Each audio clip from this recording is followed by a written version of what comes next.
Okay. बघा last लेक्चरला आपण capacitor बघितला होता. कॅपॅसिटर बद्दल बेसिक इंट्रोडक्शन घेतलं होतं. What is capacitance? तर the ability of conductor to store energy. तर एनर्जी स्टोअर करण्यासाठी जे डिव्हाइस यूज केलं जातं. ओके. आता एनर्जी खूप जास्त प्रमाणात नसतं, काही लिमिटेडच असतं. खूप स्मॉल प्रमाणात काय येतं तर एनर्जी त्याच्यामध्ये स्टोअर केलं जातं, किंवा जे एक्स्ट्रा चार्जेस असेल ते पण काय करत तर ते स्टोअर करायचं काम करत असतं. त्याला आपण काय म्हणू शकतो तर कॅपॅसिटर म्हणू शकतो, बरोबर की नाही? तर त्याची जी ॲबिलिटी आहे त्याला काय म्हणणार आपण कॅपॅसिटन्स म्हणणार आहे. आणि याचा जो फॉर्म्युला आला होता, आता याच्यामध्ये बघा जो चार्जेस ठेवलेले त्या चार्जेसमुळे काय होणार तिथं इलेक्ट्रिक फील्ड डेव्हलप होणार आहे, आणि इलेक्ट्रिक फील्डमुळे काय होणार तिथं पोटेन्शियल डिफरन्स क्रिएट होणार आहे. आणि हा जो पोटेन्शियल डिफरन्स आहे तो डायरेक्टली प्रोपोर्शनल का असणार तर चार्ज असेल, किंवा उलट केलं charge directly proportional to the potential केलं, आणि त्या ठिकाणी प्रोपोर्शनल कॉन्स्टंट घेतला, तो घेतला आपण C, and that C is called as capacitance of capacitor. सीचा जो फॉर्म्युला आला, सीचा फॉर्म्युला आला क्यू डिवायडेड बाय व्ही. हा बेसिक फॉर्म्युला आलेला आहे तुमचा कॅपॅसिटन्सचा. ठीक आहे. बघा आपण कॅपॅसिटर ज्यावेळी डिझाईन करत असतो तर त्यासाठी आपण घेतलं होतं नेहमी पहिला जो प्लेट आहे त्याचा इनर सरफेस प्लेट P1 घेतला समजा, त्याच्या इनर सरफेसला नेहमी कोणते चार्ज असणार तर पॉझिटिव्ह चार्ज असेल, बरं की नाही? आणि या पॉझिटिव्ह चार्जमुळे प्लेट P2 त्याच्याजवळ जो ठेवलेला आहे त्याच्यावरती का ना तर निगेटिव्ह चार्ज इंड्यूस होणार आहे बाय तिथं का होणार तर डेव्हलप होणार आहे बाय इंडक्शन. इंडक्शनने का होणार तर अक्वायर केले जाणार आहे, आणि त्या निगेटिव्ह चार्जमुळे परत प्लेट P2चं आउटर टर्मिनल जे आहे ते कसं होणार तर पॉझिटिव्हली चार्ज होणार आहे. पण आपल्याला पॉझिटिव्ह चार्ज नको आहे. ओके. त्याच्यामुळे तो काय करायचा आउटर सरफेस नेहमी त्या कंडक्टरचा कुठे ठेवायचं तर कनेक्टेड टू द अर्थला कनेक्ट करायचं, जेणेकरून जेवढे पण पॉझिटिव्ह चार्जेस आहेत ते का ना तर ग्राउंडला निघून जातील, आणि कॅपॅसिटरमध्ये फक्त आता दोन चार्जेस आहेत पॉझिटिव्ह निगेटिव्ह. पॉझिटिव्ह चार्ज जर असेल तर पोटेन्शियल काय होतं पोटेन्शियल राईज होत असतं, इन्क्रीज होत असतं. आणि त्या जागी जर तुम्ही निगेटिव्ह चार्ज जर घेतले तर निगेटिव्ह चार्जमुळे पोटेन्शियल काय होतं तर रिड्यूस होत असतं. तरी आपण या ठिकाणी डिस्कस केलेलं होतं, बरोबर की नाही? अजून तर त्याबद्दल आपण डिस्कस केलं. पॉझिटिव्ह म्हणजे एकच प्लेट असताना त्याची कॅपॅसिटी किती आहे त्याच्याबद्दल डिस्कस केलं होतं, कारण दुसरा ठेवला त्याच्यावरती चार्जेस आहे आणि ग्राउंडला कनेक्ट केलं तर एकच प्लेट असल्यासारखंच काम आहे, बरं की नाही? आणि दुसरं ग्राउंडला कनेक्ट केलं तर त्याची कॅपॅसिटी काय होते तर वाढते, बरं की नाही? म्हणून नेहमी तुम्हाला काय करायचं तर जो आउटर सरफेस आहे तो ऑलवेज कनेक्टेड टू द अर्थलाच कनेक्ट करायचा आहे. आणि त्याच्यामध्ये जो स्पेस आहे सध्या आपण त्याच्यामध्ये एअर मीडियम घेतलं, पण एअर मीडियम जर नसेल तर आपण तिथं काय घेणार आहे तर डायलेक्ट्रिक मीडियम घेणार आहे. म्हणजे काय असणार आहे तर पुढे आपण डिस्कस करणार आहे. आता घ्यायचं आपला नवीन point that is combination of capacitor. Okay. Capacitor जर तुम्ही कॉम्बिनेशन मध्ये ठेवलं तर कशा प्रकारे त्याचं इक्वेशन भेटणार आहे त्याबद्दल आपल्याला डिस्कस करायचं आहे. आता बघा कॅपॅसिटर तुम्ही दोन प्रकारे कनेक्ट करू शकतात, एक सिरीज मध्ये आणि दुसरं काय तर पॅरलल मध्ये कनेक्ट करू शकतात. मग पहिला जो पॉईंट आहे capacitors in series. Capacitors in series first point घेऊ.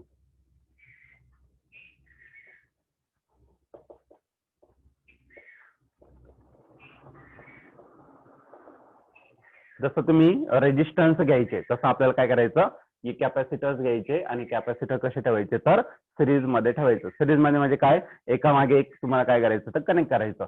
आता कॅपॅसिटर नेहमी आपण नॉर्मली घेताना काय करतो तर पॅरलल प्लेट घेत असतो. ही पहिली प्लेट असणार आहे त्याच्यावरती आपण पॉझिटिव्हली चार्ज घेतो, आणि दुसरा एक प्लेट आहे त्याच्यावरती काय घेतो तर निगेटिव्ह चार्ज घेत असतो. मग कॅपॅसिटर रिप्रेझेंट करताना तुम्हाला अशा दोन पॅरलल लाईन्स दाखवायच्या, कळलं का नाही? पॅरलल दोन्ही सारख्याच पाहिजे, नाही तर एक कमी आणि एक छोटी दाखवलं तर त्याचा अर्थ काय असतो तर ती बॅटरी आहे. ओके. सोर्स ऑफ ईएमएफ आहे. तर कॅपॅसिटर रिप्रेझेंट करताना नेहमी पॅरलल लाईन्स दाखवायचे. ठीक आहे. आणि एक जो प्लेट आहे तो पॉझिटिव्हली दाखवायचा, आणि दुसरा प्लेट जो आहे तो कसं दाखवायचं तर निगेटिव्ह दाखवायचं. मग कॅपॅसिटर कसे कनेक्ट करायचं सिरीज मध्ये. मग मी हा काय घेतला तर पहिला कॅपॅसिटर घेतला. ओके.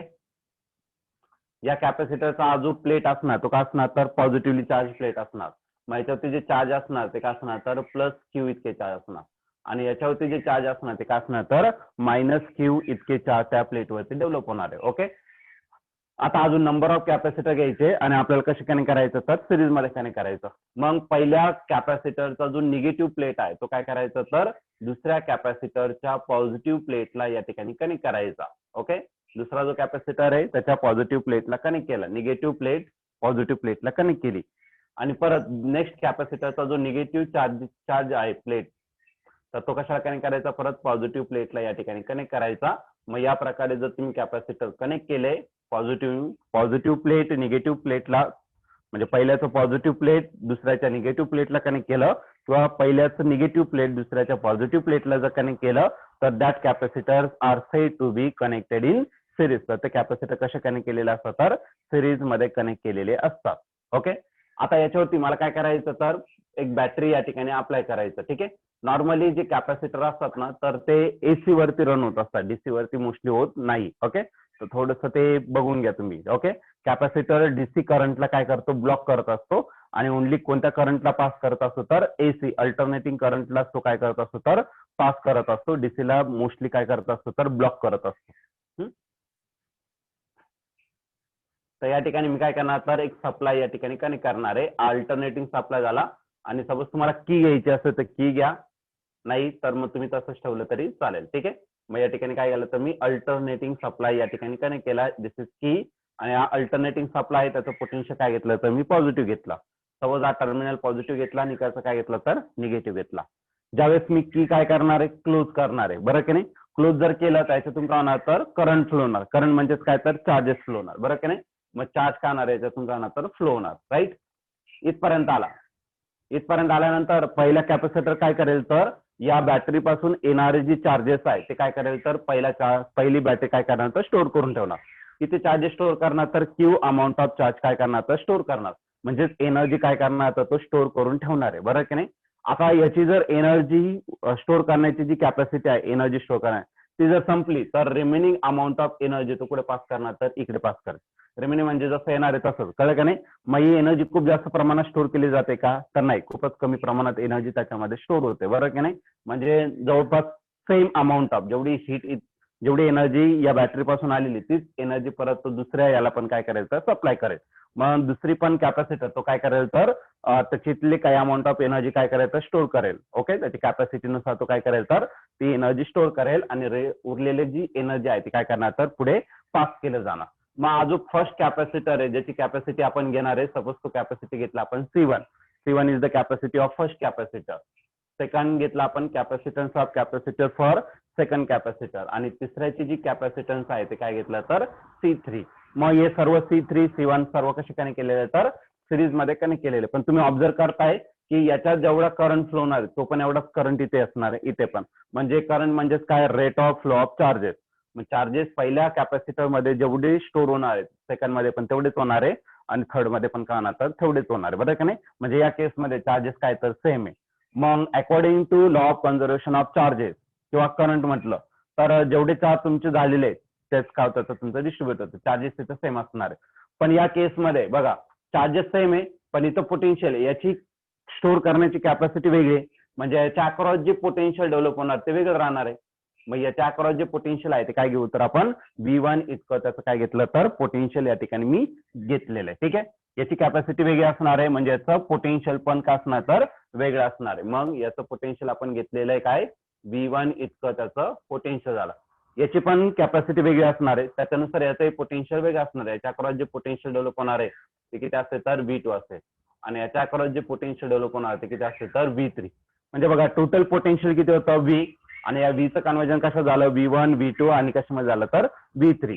मग बाय प्रिन्सिपल ऑफ सुपरपोजिशन या सर्वांची मला काय करता येईल तर ऍडिशन म्हणजे मला काय भेटेल तर टोटल पोटेन्शियल भेटून जाईल. ठीक आहे, मग आता पुढचा पॉईंट घेऊ आपण बाय प्रिन्सिपल ऑफ सुपरपोजिशन. आता हे लक्षात ठेवायचं व्यवस्थित. जर सिरीज मध्ये असेल तर सिरीज मध्ये काय सेम असणार आहे तर सिरीज मध्ये सेम असणारे चार्जेस सगळीकडे सारखे चार्जेस आहे, बरोबर की नाही. पण सिरीज मध्ये पोटेन्शियल कसं असणार आहे डिफरंट असणार. जसं आपण इलेक्ट्रिक याच्यासाठी रेजिस्टन्स साठी तुम्ही बघितलं असेल रेजिस्टन्स जर सिरीज मध्ये कनेक्ट केलेला असेल त्या ठिकाणी त्या प्रत्येक रेजिस्टन्स मधून करंट सारखा फ्लो होतो. पण प्रत्येक याच्या अक्रॉस जे पोटेन्शियल डेव्हलप होणार आहे उलटे डेव्हलप होणार ते वेगळं राहील, बरं की नाही. मग ते सेम या ठिकाणी आपलं होणार आहे. तिथं करंट होता तर इथं चार्जेस आहे. What is current? Current is the rate of flow of charges, बरं की नाही. चार्जेसचा फ्लो असतो म्हणून तुम्ही काय करू शकता तर चार्जेस इथं सेम आणि पोटेन्शियल कसं असणार तर डिफरंट असणार बाय प्रिन्सिपल ऑफ सुपरपोजिशन. तर प्रिन्सिपल ऑफ सुपरपोजिशन घेतलं टोटल पोटेन्शियल किती आहे V इतकं. मग पहिल्याच्या अक्रॉस किती पोटेन्शियल आहे V1 इतकं, दुसऱ्याच्या अक्रॉस किती आहे V2 आणि तिसऱ्याच्या अक्रॉस जे आहे ती काय तर V3 आहे. ओके, आता आपण काय करणार आहे तर पोटेन्शियल आणि सीचा फॉर्म्युला, कारण की आपल्याला हे कॅपॅसिटन्सच्या टर्म मध्ये घ्यायचं राईट ना. मग आपण जनरल जो फॉर्म्युला घेतलेला आहे सीचा फॉर्म्युला काय आहे तर तो आहे तुमचा क्यू डिवायडेड बाय व्ही. पण आपल्याला शोधायचं काय व्ही, मग व्ही इकडे घेऊन टाका आणि सी इकडे घेऊन टाका. Okay, therefore V is equal to काय भेटेल तर क्यू डिवायडेड बाय सी भेटेल राईट. मग आता आपण रिप्लेस करू. V1 जर घेतला तर त्याच्या अक्रॉस जे चार्जेस आहे किती आहे तर क्यू इतके चार्जेस आहे. आणि जे कॅपॅसिटन्स ऑफ कॅपॅसिटर आहे त्या कॅपॅसिटरचा तो किती आहे तर C1 इतकं त्याचं कॅपॅसिटन्स आहे. क्लिअर आहे. V2 जर घेतला तर तो काय राहील तर क्यू डिवायडेड बाय C2 आणि हा जर घेतला तर क्यू डिवायडेड बाय काय असेल तर C3. हे त्याच्या मागचं रिझन, हे रिझन आपण थोडंसं वरती करू घेऊ. ठीक आहे, तर रिझन आहे C is equal to Q divided by V and V is equal to Q divided by C. यानुसार आपण ही फॉर्म्युला रिराईट केलेला आहे. ठीक आहे, पण बघा हा टोटल पोटेन्शियल आहे, मग याच्यातून जो चार्ज फ्लो होणार आहे तो किती असणार तर क्यू इतकाच असणार, चार्जेसचा डिफरन्स नाही. आणि जो टोटल कॅपॅसिटन्स आहे तर कॅपॅसिटन्स कसे कनेक्ट केलेलं आहे तर सिरीज मध्ये कनेक्ट केलेलं आहे. मग इथं काय घेतलं तर C सफिक्स S घेतला. What is C suffix S? C suffix S is the equivalent capacitance when number of capacitors are connected in series. Series मध्ये कनेक्ट केला तर इक्विव्हॅलंट सगळ्यांचा इक्वल काढून देणार तुम्हाला, म्हणून याला काय म्हटलं तर आपण इक्विव्हॅलंट कॅपॅसिटन्स या ठिकाणी म्हणू शकतो. आता या तीन आयटममध्ये काय कॉमन येऊ शकतं तर या तीन आयटममध्ये कॉमन येणार आहे क्यू कॉमन येणार आणि इथं अनकॉमन राहणार आहे 1/C1. सेकंड याच्यात काय कॉमन राहणार आहे 1/C2. थर्ड याच्यात काय कॉमन येणार रिमेनिंग राहणार आहे 1/C3 आणि या ठिकाणी राहिला काय तर Q divided by CS. Q आणि इथला क्यू काय आला कॅन्सल झाला. मग रिमेनिंग टर्म तुम्ही ऍज इट इज लिहू शकता. ठीक आहे, मग काय राहील तर 1/CS is equal to 1/C1 plus 1/C2 plus 1/C3. आता याच्यात जर तुम्ही ऑब्झर्व केलं ना तर नंबर ऑफ कॅपॅसिटर किती तुमचे 3 कॅपॅसिटर आहे आणि हे 3 कॅपॅसिटर काय होणार आहे तर त्यांची रेसिप्रोकल करून त्यांची ऍडिशन केली जाते. ठीक आहे, रेजिस्टन्स मध्ये तसं नसतं. रेजिस्टन्स मध्ये काय असतं तर जेवढे रेजिस्टन्स असेल सिरीज मध्ये त्या सर्व रेजिस्टन्सचे ऍडिशन होते, पण कॅपॅसिटर मध्ये डायरेक्ट ऍडिशन नाही होत. आपल्याला काय होतं तर रेसिप्रोकल करावं लागतं आणि नंतर ऍडिशन करावं लागतं. ठीक आहे, तेवढा डिफरन्स आहे. समजा इथं फक्त मी किती घेतले रे 3च कॅपॅसिटन्स घेतले सिरीज मध्ये. समजा चौथा आणखीन एक कॅपॅसिटर घेतला तो याच्या सिरीज मध्ये कनेक्ट केला तर हा फॉर्म्युला परत मॉडिफाय होणार, काय वेगळा होणार नाही, प्लस 1/C4 येणार. जर पाचवा कॅपॅसिटर परत सिरीज मध्ये कनेक्ट केला तर प्लस 1/C5 होणार आणि जर सहावा कनेक्ट केला तर प्लस 1/C6 होणार. राईट ना. मासे किती पण नंबर राहू शकतात, 3च राहतील, 4च राहतील, 5च राहतील, असं काही गरजेचं नाहीये. मग आपण काय करू तर एक जनरल फॉर्म्युला या ठिकाणी कन्सिडर करू. If n number of capacitors are connected in series then equivalent capacitance is. तर त्या केसमध्ये इक्विव्हॅलंट कॅपॅसिटन्स किती असेल तर त्याचा जनरल फॉर्म्युला आपण या ठिकाणी कन्सिडर करू. If n number of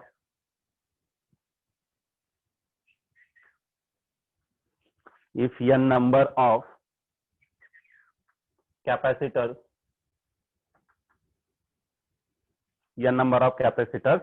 are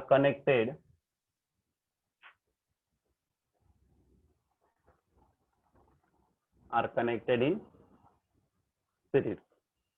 okay, series मध्ये कनेक्ट केलेलं आहे. देन आपल्याला काय करायचं, देन इक्विव्हॅलंट कॅपॅसिटन्स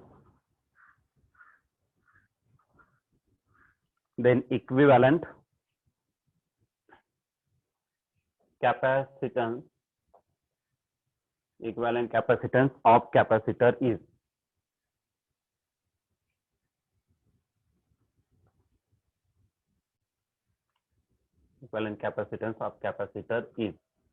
तर आपल्याला इक्विव्हॅलंट कॅपॅसिटन्स या ठिकाणी फाइंड करायचं आहे. इक्विव्हॅलंट जर घेतला तर 1/CS घेणार. फर्स्ट कॅपॅसिटर 1/C1, दुसरा आहे 1/C2, नेक्स्ट आहे तुमचा 1/C3 आणि जर लास्टचा घेतला तर 1/ काय असेल तर तुमचं CN असेल. राईट. तर या केसमध्ये आपण काय केलं तर कॅपॅसिटन्सचं काय केलं तर या प्रकारे आपण हे केलं. आता याला काय करता येईल आपल्याला असं पण लिहिता येईल काय 1/CS is equal to algebraic sum of 1/CI consider करू आणि I चेंजेस फ्रॉम 1 to किती असेल तर n पर्यंत तुम्ही घेऊ शकता. Is that clear? तर या प्रकारे तुम्ही काय करू शकता तर नंबर ऑफ कॅपॅसिटन्स या ठिकाणी फाइंड करू शकता. तर CI म्हणजे काय, I ची व्हॅल्यू 1 टाका, C1 C2 1/C2 + 1/C3 या प्रकारे तुम्ही त्याला काय करू शकता तर कंटिन्यू करून ते इक्वेशन तुम्ही मॉडिफाय करू शकता. ठीक आहे. मग हे झाले combination of capacitors when capacitors are connected in series. तर नेक्स्ट पॉईंट घ्यायचं कॉम्बिनेशन ऑफ कॅपॅसिटर झालं त्यात आपण सिरीज मध्ये घेतलं. आता या सिरीज मध्येच असेल पण आपण C1 वेगळा घेतला C2 वेगळा घेतला तर आपल्याला तसे वेगळे घ्यायचे नाही. आपल्याला काय करायचं तर सर्व प्रकारचे जे कॅपॅसिटर्स आहेत ते कसे असणार तर इक्वल असेल. ठीक आहे. मग त्या केसमध्ये काय कंडिशन असेल ते आपण या ठिकाणी डिस्कस करू. If all capacitors are equal. Okay. If all capacitors are equal then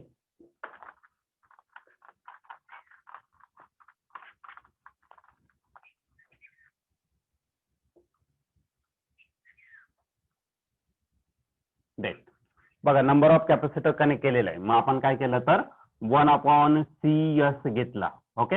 मग 1/C असेल समजा पहिले 3च कॅपॅसिटर साठी डिस्कस करू नंतर मग या नंबर साठी आपण डिस्कस करू. मग पहिला 1/C आहे तर दुसरा पण 1/C तिसरा पण किती असेल तर 1/C. याला जर तुम्ही ऍड केलं तर किती भेटेल तर हा भेटेल 3/C भेटेल. कळलं का नाही. मग असे काय करायचं आपल्याला n नंबर ऑफ कॅपॅसिटर घ्यायचं आणि ते काय करायचं आपल्याला सिरीज मध्ये कनेक्ट करायचं. n माहित नाही आपल्याला मग जसं जर 3 कॅपॅसिटर घेतलं तर 3/C. असे किती कॅपॅसिटर आहे n number of if now n number of capacitors are connected in series. मग या 3 च्या जागी तुम्ही काय करू शकता तर n लिहू शकतात आणि याला काय तर 1/CS. पण आपल्याला 1/CS नसतं फाइंड करायचं. आपलं काय फाइंड करायचं असतं ओनली CS. याचं काय करा तर रेसिप्रोकल करून घ्या. If n number of equal n number of capacitors are connected in series then capacitance of capacitor become C/n. जेवढी पण कॅपॅसिटन्स आहे त्याला काय करावं लागेल तर C ने तुम्हाला n ने तुम्हाला डिवाइड करावं लागेल. जेवढे नंबर ऑफ कॅपॅसिटर घेतले 4 कॅपॅसिटर घेतलं तर डिवाइडेड बाय 4 5 कॅपॅसिटर घेतलं तर डिवाइडेड बाय 4 C ला तुम्ही डायरेक्टली पण कधी करू शकता जर सर्व कॅपॅसिटर तुमचे इक्वल असेल तर. जर इक्वल नसेल तर तुम्हाला प्रत्येक सेपरेटली घ्यावं लागेल. त्याचं LCM वगैरे काय काढायचं तसं काढून त्याला सॉल्व्ह करून मग त्याचं रेसिप्रोकल करावं लागेल. ठीक आहे. तर जर सेम असेल तर तुम्ही डायरेक्टली युज करू शकता. तर सीईटी मध्ये हा फॉर्म्युला जास्त बेटर आहे. मग तुमचा कळलं का नाही. शॉर्टकट मध्ये तुम्हाला फॉर्म्युले जर सेम असेल तर तुम्ही डायरेक्टली घेऊ शकतात. आणि सीईटी मध्ये मोस्ट ऑफ द क्वेश्चन तुमचे कशावरती असणार आहे तर रिलेटेड असणार आहे कॅपॅसिटरशीच रिलेटेड असणार आहे मोस्ट ऑफ द पार्ट. त्याच्यामुळे कॅपॅसिटर वरती जास्त लक्ष द्यायचं.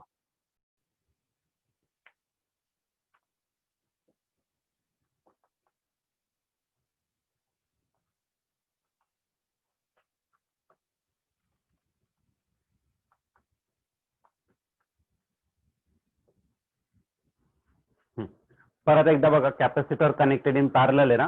पहिले आपण काय करू तर एका लिमिटेड कॅपॅसिटर साठी हे फाईंड करू. लिमिटेड म्हणजे काय एक 3-4 कॅपॅसिटर घेऊ त्याच्यासाठी आपण फाईंड करू. ठीक आहे. समजा 3 याच्यासाठी घेतलं आधी सिरीज वाला कोणासाठी घेतलं 3 याच्यासाठीच घेतलं तर आपण पॅरलल वाला पण काय करू तर 3 याच्यासाठी घेऊ. समजा मी काय घेतलं एक कॅपॅसिटर घेतलं आणि हा कॅपॅसिटर कसा कनेक्ट केलेला आहे तर कॅपॅसिटर कनेक्ट केलेला आहे पॅरलल. हा काय घेतला तर फर्स्ट कॅपॅसिटर. कॅपॅसिटर नेहमी कशाने डिपेंड करायचा bye drawing parallel line. First capacitor असेल त्याची व्हॅल्यू किती असेल तर C1 इतकी त्याची व्हॅल्यू असेल. ठीक आहे. मग याच्यावरती जो चार्ज असणार आहे तो काय घेतला तर प्लस क्यू घेतला आणि इकडचा जो प्लेट आहे तो काय घेतला तर -Q घेतला. ओके. आता आणखीन एक कॅपॅसिटर घ्यायचं पॅरलल म्हणजे एका खाली एक तुम्हाला कनेक्ट करावं लागेल. ठीक आहे. दुसरा कॅपॅसिटर आहे तर दुसऱ्या कॅपॅसिटरचा जो पॉझिटिव्ह प्लेट आहे तो काय करायचा तर फर्स्ट कॅपॅसिटरच्या कशाला कनेक्ट करायचा पॉझिटिव्हलाच कनेक्ट करायचा. आधीच्या केसमध्ये काय व्हायचं पहिल्या प्लेटचं निगेटिव्ह दुसऱ्या प्लेटच्या पॉझिटिव्हला कनेक्ट केलं जायचं बरं का नाही कॅपॅसिटरच्या. पण आता पहिल्या कॅपॅसिटरचा पण पॉझिटिव्ह प्लेट आहे आणि दुसऱ्या कॅपॅसिटरचा पण काय तर पॉझिटिव्ह प्लेटच आहे बरं का नाही. मग दोन्ही पॉझिटिव्ह प्लेट काय केले आपण या ठिकाणी कनेक्ट केलं. सिमिलरली हे जे निगेटिव्ह प्लेट आहे ते निगेटिव्ह प्लेट पण काय करायचं एकमेकांना कनेक्ट करायचे आपल्याला. हे चार्जेस बघू आपण कोणते घ्यायचे आपल्याला ते नंतर डिस्कस करू आपण. ठीक आहे. आणखीन सपोज आणखीन एक कॅपॅसिटर घेतला तो पण याच्या बिलो कनेक्ट केला. याचा काय असणार आहे पॉझिटिव्ह चार्ज असणार आहे आणि इकडचा जो घेतला तो काय घेतला तर निगेटिव्ह चार्ज या ठिकाणी आपण डिस्कस केलेला आहे. ओके. तर असे काय केलं तर आपण नंबर ऑफ चार्जेस या ठिकाणी कनेक्ट केला. आता हा जो कॅपॅसिटर आहे तो कशाला कनेक्ट करायचा, this capacitor is connected to the alternating supply, ज्याचं पोटेन्शियल किती असणार तर V इतकं त्याचं पोटेन्शियल असेल. आता सर्वात पहिले मी काय केलं तर याला की कनेक्ट केलेली आहे, की सध्या ओपन आहे आणि याचं पोटेन्शियल किती असणार तर V इतकं त्याचं पोटेन्शियल असणार. की ज्यावेळेस क्लोज होणार आहे तिथून काय होणार तर करंट फ्लो होणार, करंट म्हणजे काय तर चार्जेस फ्लो होणार. पण हा जर चार्जेस घेतला तर या पॉईंट पर्यंत घेतला, सपोज हा पॉईंट ए घेतला आणि इथला जो जंक्शन आहे तो काय घेतला तर बी जंक्शन घेतला. ठीक आहे, या जंक्शनला आल्यानंतर हा जो फ्लो होणारा करंट आहे तो काय होणार तर डिस्ट्रीब्युट होणार आहे. काही अमाऊंट ऑफ करंट इकडून फ्लो होणार आहे, समजा टोटल 3 अँपियर करंट गेला किंवा काय घेतला तर 5 अँपियर करंट घेतला तर 1 अँपियर इकडे जाणार. ओके, 1 अँपियर गेला म्हणजे त्याच्यात 2 अँपियर राहिला आणि त्या 2 अँपियर पैकी 3 अँपियर इथे गेला, परत उरलेला 1 अँपियर इकडे. म्हणजे काही पण जाऊ शकतं, किती पण करंट, जसं त्याची करंट कॅरिंग कॅपॅसिटी असेल तसं काय होणार त्याच्यातून फ्लो होणार. म्हणजे याचा अर्थ काय, करंट डिफरंट आहे याचा अर्थ चार्जेस पण डिफरंट असेल. मग याच्यातून जे फ्लो होणारे चार्जेस आहे ते काय घेतलं तर Q1 घेतला आणि इकडे जो चार्ज आहे तो काय घेतला तर -Q1 घेतला. For charge Q2 capacitor C2 जर घेतला तर त्याच्यासाठी चार्ज Q2 राहील आणि निगेटिव्ह चार्ज Q2. आणि याच्यासाठी नेक्स्ट कॅपॅसिटर घेतला ज्याची कॅपॅसिटी किती घेतली तर C3, त्यात चार्ज असणार आहे Q3 आणि असेल -Q3. राईट, तर असे चार्जेस.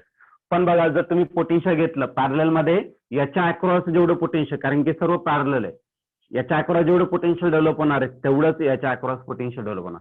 कारण कॅपॅसिटर जरी बदलला तरी चार्जेस बदलत आहे.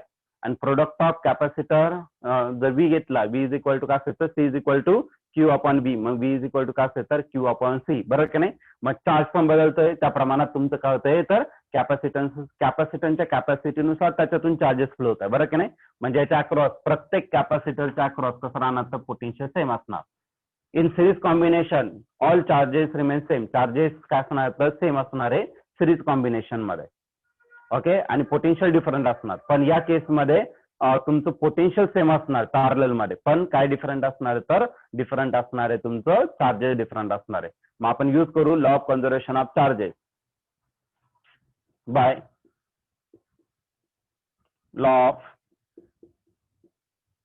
Conservation of charges. Total charge किती, लॉ ऑफ कन्झर्वेशन मध्ये टोटलचं कन्वर्जन होणार आहे पर वन मध्ये. ठीक आहे, मग टोटल चार्ज सपोज मी काय घेतला तर Q चार्ज फ्लो होतोय, त्यापैकी पहिल्या कॅपॅसिटर मधून मध्ये जे चार्जेस आहेत ते किती घेतलं Q1, दुसऱ्यामध्ये जे स्टोर होणार आहे ते किती घेतलं तर Q2 आणि तिसऱ्या ह्याच्यात जे स्टोर होणार ते काय घेतलं तर Q3 घेतला. ओके, आता सीचा जो फॉर्म्युला माहिती आहे तुम्हाला, कॅपॅसिटन्स ऑफ कॅपॅसिटर, त्याचा फॉर्म्युला आहे Q divided by V. Therefore Q जर घेतला तर V इकडे डिवायडेड, इकडे काय करता येईल multiply, therefore Q is equal to काय भेटेल तर C इंटू V भेटेल. ओके, मग आता बघा पहिला कॅपॅसिटर जर घेतला तर चार्ज Q आहे, कॅपॅसिटन्स किती आहे C1 आहे, पोटेन्शियल तितकंच असणार आहे V, पोटेन्शियल बदलणार नाही. पुढे सेकंड कॅपॅसिटर साठी त्याचं कॅपॅसिटन्स ऑफ कॅपॅसिटर किती आहे तर C2 आणि पोटेन्शियल किती असेल तर V. सिमिलरली फॉर थर्ड याच्यासाठी C3 इंटू V आणि त्याच्या मागचं रिझन.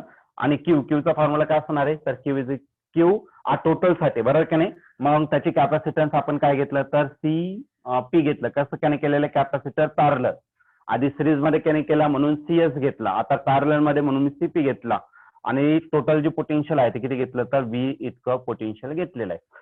आता याच्यात जर तुम्ही ऑब्झर्व केलं तर V सेम आहे सगळीकडे, राईट ना.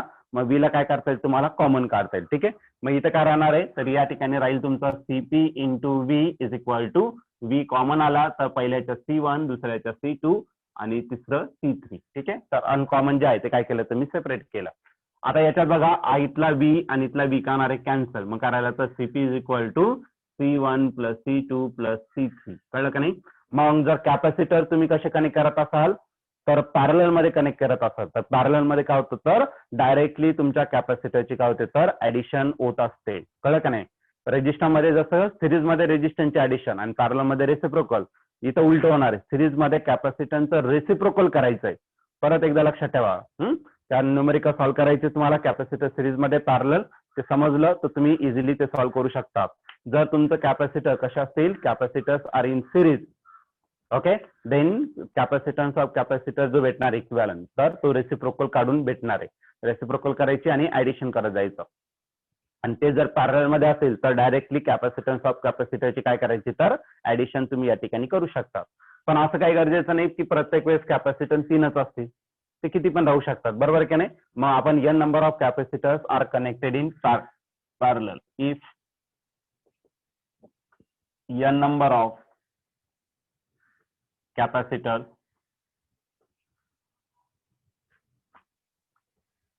are connected in parallel.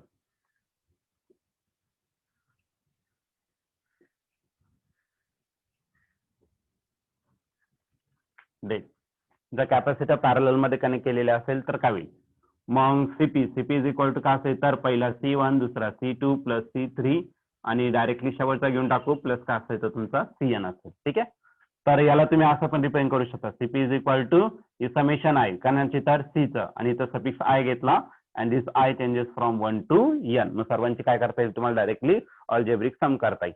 समजा ऑल कॅपॅसिटर कसे घेतले तर आपण सेम घेतले, राईट. न्यू पॉइंट घेऊ. इफ all capacitor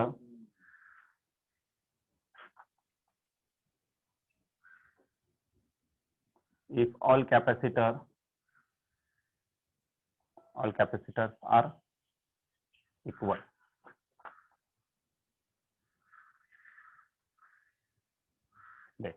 सर्व कॅपॅसिटर जर इक्वल असेल तर काय होईल. ठीक आहे, तर त्या केसमध्ये काय होणार आहे तर सपोज मी पहिले 3 साठी एक्सप्लेन करून देतो. मग सीपी इज इक्वल टू पहिला CA दुसरा पण CA तिसरा पण CA 3 साठीच आहे. मग किती C झाले तर 3C 1 + 1 + 1 किती झालं तर 3C. मग 3 कॅपॅसिटर जर आलं तर याला आपण असं लिहू शकतो काय 3C. असे किती कॅपॅसिटर येणार आहे तर नंबर ऑफ कॅपॅसिटर, बरं किती पण राहू शकतात. मग असं प्लस काय घेतलं जर आपण शेवटपर्यंत घेतला C, मग असे जर कॅपॅसिटरचे जर तुम्ही ऍडिशन केलं तर तुम्हाला काय करावं लागेल तर एका कॅपॅसिटरच्या कॅपॅसिटन्सला काय करावं लागेल तर n ने मल्टिप्लाय करावं लागेल. जर तुम्ही पॅरलल मध्ये कनेक्ट केलं तर n ने मल्टिप्लाय करायचं आणि ते जर ऑल कॅपॅसिटर सेम असेल आणि ते जर सिरीज मध्ये कनेक्ट केलं तर C ला तुम्ही n ने काय करायचं डिवाइड करायचं जर इक्वल असेल तर. अदरवाईज इक्वल नसेल तर सगळ्यांची ऍडिशन करत बसा, कळलं का नाही. जे असेल ते त्यांची ऍडिशन करणं गरजेचं आहे आणि इक्वल असेल तर तुम्ही डायरेक्टली शॉर्टकट मध्ये हा फॉर्म्युला युज करून डायरेक्टली सॉल्व्ह करू शकता. जेवढे कॅपॅसिटर येईल त्यानुसार तुम्ही त्याला सॉल्व्ह करू शकता. Capacitance of A parallel plate capacitor without dielectric. Capacitance of a parallel plate capacitor.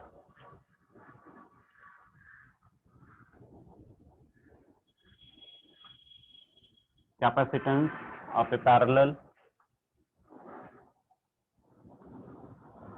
plate capacitor. Capacitance of parallel plate capacitor आपल्याला फाइंड करायचं. आता याचे दोन पार्ट पडणार आहे, एक असेल विथ डायइलेक्ट्रिक आणि एक असेल विदाउट डायइलेक्ट्रिक. तर फर्स्ट घेऊ आपण विदाउट डायइलेक्ट्रिक घेऊ.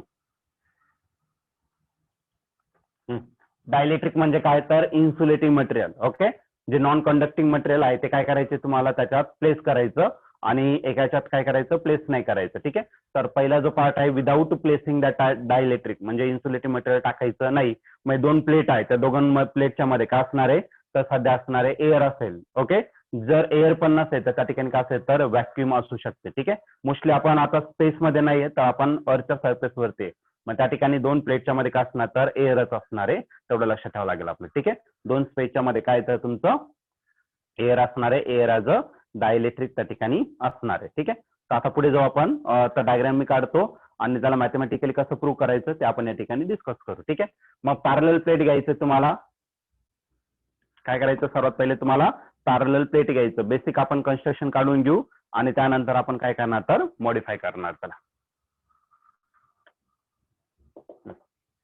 तर आटा घेतला तर मी एक प्लेट घेतला, पॅरलल प्लेट या ठिकाणी मी कन्सिडर केलेला आहे. ठीक आहे, आणि त्याच्या नियर अजून एक प्लेट घेतला, तोही कसा आहे तर तो पण आहे तुमचा पॅरलल प्लेट आहे. ओके, आता पॅरलल प्लेट जर घेतला तर या केसमध्ये मला काय करायचं तर या ठिकाणी मला चार्जेस प्रोड्यूस द्यायचे. तर गिव्हन चार्जेस असणारे कोणते तर पॉझिटिव्ह चार्ज. प्लेट P1 जो आहे त्याच्या इनर सरफेसला कोणते चार्जेस द्यायचं पॉझिटिव्ह चार्ज आणि प्लेट P2 जो आहे त्याच्या इनर सरफेसला कोणते चार्जेस असणारे अक्वायर होणारे निगेटिव्ह चार्ज बाय इंडक्शन. आणि या निगेटिव्ह चार्जमुळे त्याच्या आउटर सरफेसला कोणते चार्जेस येणार तर पॉझिटिव्ह चार्ज. बरं का नाही, पण ते पॉझिटिव्ह चार्ज ठेवायचे नाहीये म्हणून तुम्हाला काय करायचं outer surface of this plate is connected to the earth, तर त्याला काय करायचं, अर्थला कनेक्ट करायचं, अर्थिंग देऊन टाकायचं. ठीक आहे. मग अर्थिंग काढताना नेहमी पहिली मोठी लाईन काढायचं, नंतर छोट्या छोट्या लाईन करत जायच्या त्याच्यात. ठीक आहे. तर हा अर्थिंगचा सिम्बॉल असेल. ठीक आहे. याला अर्थ म्हटलं जातं, अर्थला काय तर कनेक्ट केलेलं. ठीक आहे. आता बघा यामध्ये जो स्पेस असणार आहे तो काय असणार, तर एअर असणार आहे, बरोबर की नाही. आणि एअर मध्ये जी इलेक्ट्रिक फील्ड डेव्हलप होणार आहे ती काय कन्सिडर करू आपण, E0. आता बघा, आता मी तुम्हाला सर्वात पहिले स्टार्टिंगला घेतलं होतं, इलेक्ट्रिक फील्ड किंवा electric lines of force always start from कशापासून, तर पॉझिटिव्हली चार्ज सरफेस, आणि एंड होणार आहे कशावर, कुठे, तर निगेटिव्हली चार्ज सरफेस कडे, निगेटिव्ह कडे एंड होत असतं. आपण ते सिलेंडर मध्ये दाखवलं होतं तुम्हाला, किंवा रॉड दाखवला होता, त्याच्यामध्ये तुम्हाला सपोज हा पॉझिटिव्ह चार्ज दाखवला तर इलेक्ट्रिक फील्ड बाहेरच्या साईडला दाखवतो, आणि ते जर निगेटिव्ह दाखवले होते तर निगेटिव्ह मध्ये ते आतमध्ये दाखवले होते, बरं की नाही. इनवर्ड येताना दाखवले निगेटिव्ह साठी, आणि पॉझिटिव्ह जर असेल तर ते कुठे डायरेक्ट होणार, तर आउटवर्ड डायरेक्शनला डायरेक्ट होणार आहे. मग या केसमध्ये तुमचे चार्जेस आहे बघा, ओके. मग हे जे चार्जेस आहे याच्यापासून काय होणार, तर एक फील्ड डेव्हलप होणार आहे, आणि which is always directed from positive to negative. Positive पासून काय होणार, तर निगेटिव्ह कडे काय होणार, तर डायरेक्ट होणार.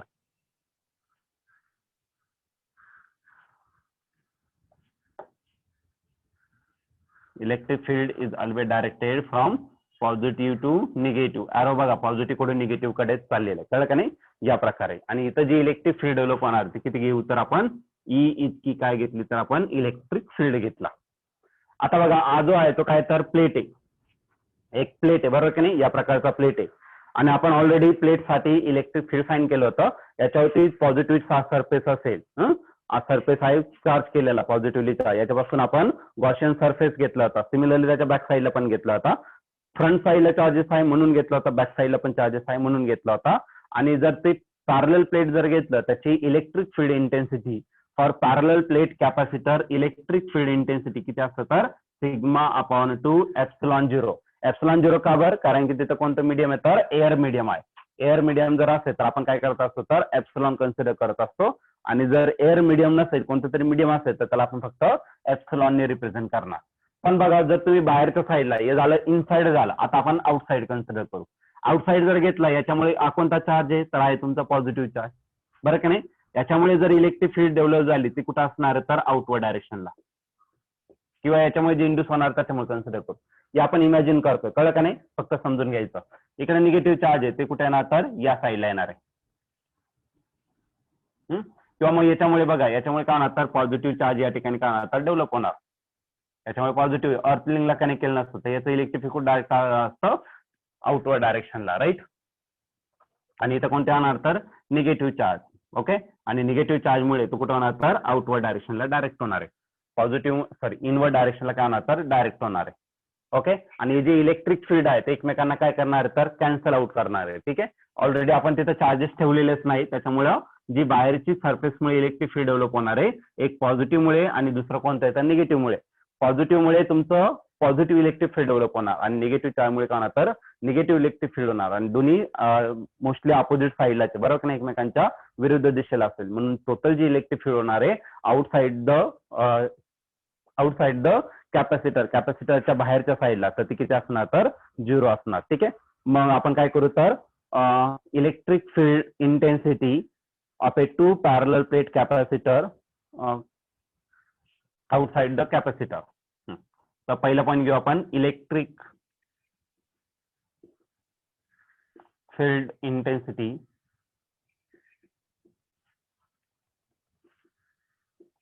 काय घेतलं तर आपण E outside the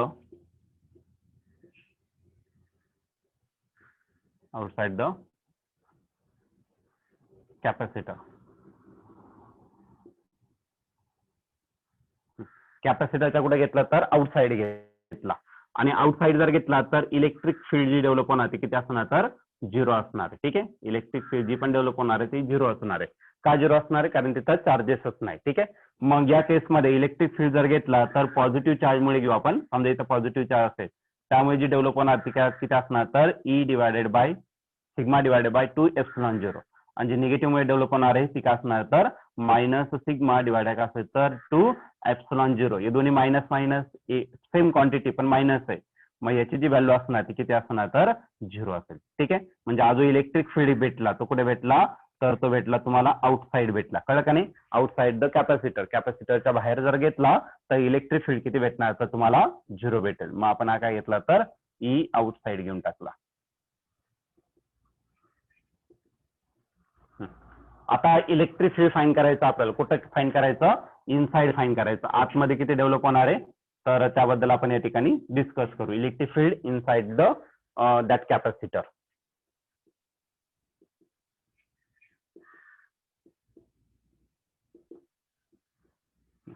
electric field E inside a parallel plate capacitor.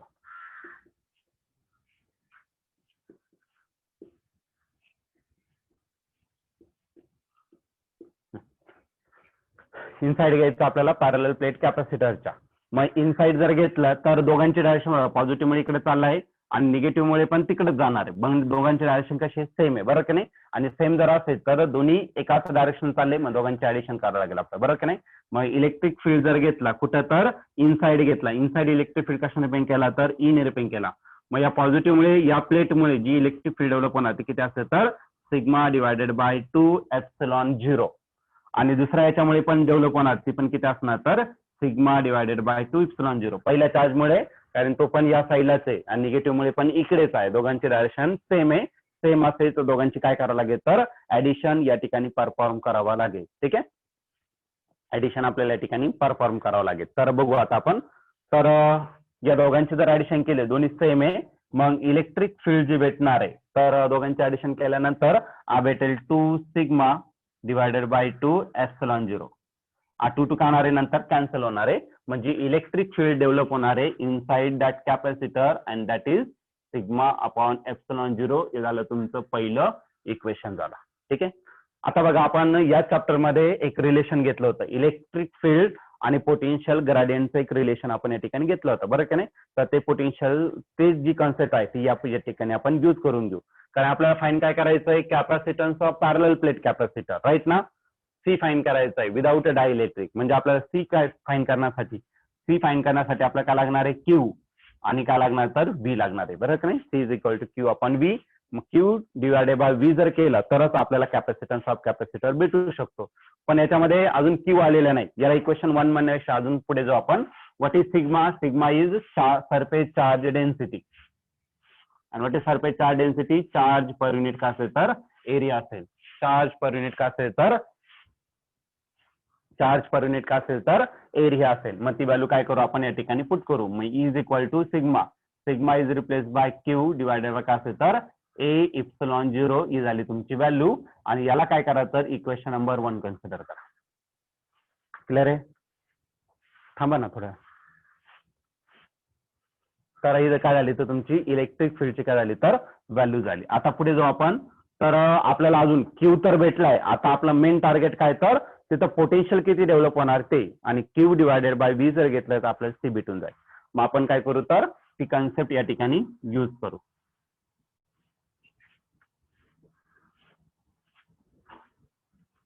We have concept of potential gradient.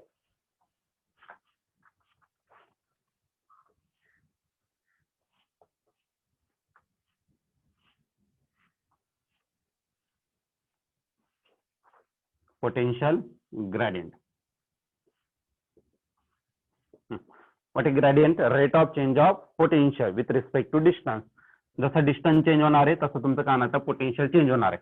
मग हे जे पॅरलल प्लेट आहे या दोन प्लेट मधलं काय असणार तर डिस्टन्स असणार, आणि ते डिस्टन्स किती घेतलं तर डी इतकं मी डिस्टन्स घेतलेलं आहे. मग पोटेन्शियल किती डेव्हलप झालं तर बी इतकं, आणि त्या दोन प्लेट मधलं डिस्टन्स किती येतं डी इतकं, आणि आज म्हणजे आपलं काय भेटणार तर इलेक्ट्रिक फील्ड भेटणार. याला काय करू आपण इक्वेशन नंबर 2 कन्सिडर करू. आता जर तुम्ही इक्वेशन 1 आणि इक्वेशन 2 कम्पेअर केलं तर इक्वेशन 1च्या राईट साईडला काय, लेफ्ट साईडला काय ई आहे. मग लेफ्ट साईड जर सेम असेल याचा अर्थ राईट साईड पण काय असली पाहिजे तर सेमच असली पाहिजे. मग आपण पुढची स्टेप करणार आहे ती म्हणजे काय तर from equation 1 and 2. Okay, equation 1 आणि 2 वरून आपण याच्या राईट साईडचं लिहा. याच्या राईट साईडला आहे क्यू डिवायडेड बाय काय तर ए एप्सिलॉन 0, आणि याच्या राईट साईडला काय तर व्ही डिवायडेड बाय डी. पण आपल्याला सी फाईन करायचं. What is C? C is the Q divided by V. V इकडे काय आहे, मल्टिप्लाय इकडे घेऊन टाका आणि आय एप्सिलॉन 0 तिकडे घेऊन टाका. म्हणजे काय राहील बघा, Q divided by V is equal to A epsilon 0. त्याला डिवाइड करायचं कशाने, तर डी ने डिवाइड करायचंय. पण Q upon V is nothing but the C, capacitance of capacitor. C is equal to Q upon V, हे सुरुवातीलाच आपण घेतलेलं आहे. मग क्यू अपॉन व्ही च्या जागी तुम्ही सी टाकू शकता.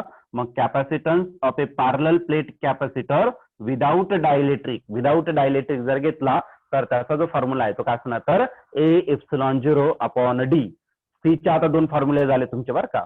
एक कोणता, C is equal to Q upon V, आणि जर पॅरलल प्लेट कॅपॅसिटर असेल त्याचा एरिया ए इतका असेल आणि त्या दोन प्लेट मधलं सेपरेशन डी इतकं असेल तर त्याची कॅपॅसिटी किती असेल, तर ए एप्सिलॉन 0 अपॉन डी इतकी त्याचं कॅपॅसिटन्स ऑफ कॅपॅसिटर असलं पाहिजे.